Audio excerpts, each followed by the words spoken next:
Assalomu alaykum hammaga hurmatli obunachilar. Bugungi videomiz CS:GO 1.6 o'ynaydigan bratanlarimiz uchun bo'ladi. Aynan shunday akalarimiz bo'lsa, videoni oxirigacha ko'ringlar. Albatta sizlar uchun foydali bo'ladi. 2-3 yil oldin CS:GO o'ynashni boshlaganman, lekin shu paytlarda normalniy o'zbek serveri yo'q edi. Ya'ni hamma narsani, qurollar, formalarni bepul VIP qilib beradigan o'zbek serveri yo'q edi.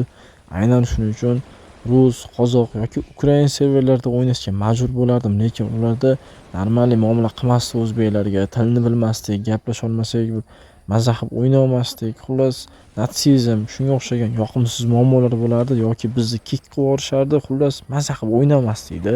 Yaqinda lekin men mana bu server topa oldim. IP'si bilan mana Telegramini yozib qo'yganman pastda. Buni o'zimizda Jamshid degan toshkentlik bratanimiz ochgan ekan. Bu serverga kirib o'ynab ko'ringlar. Hamma narsasi VIP, bepul, zo'r server umumiy olganda.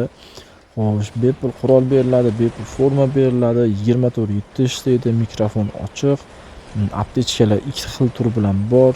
2 marta probil bossangiz uchib yura olasiz bemalol. Xullas, imkoniyatlar juda ko'p.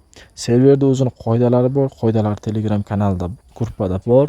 Qoidalar juda qattiq emas, oddiy qoidalar, so'kinish mumkin emas yoki shunga o'xshash oddiy qoidalar.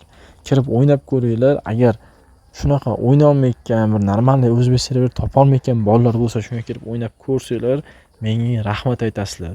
O'ynab ko'ringlar, vibe'ini his qilinglar-da, kommentariyaga fikringizni yozib ketinglar.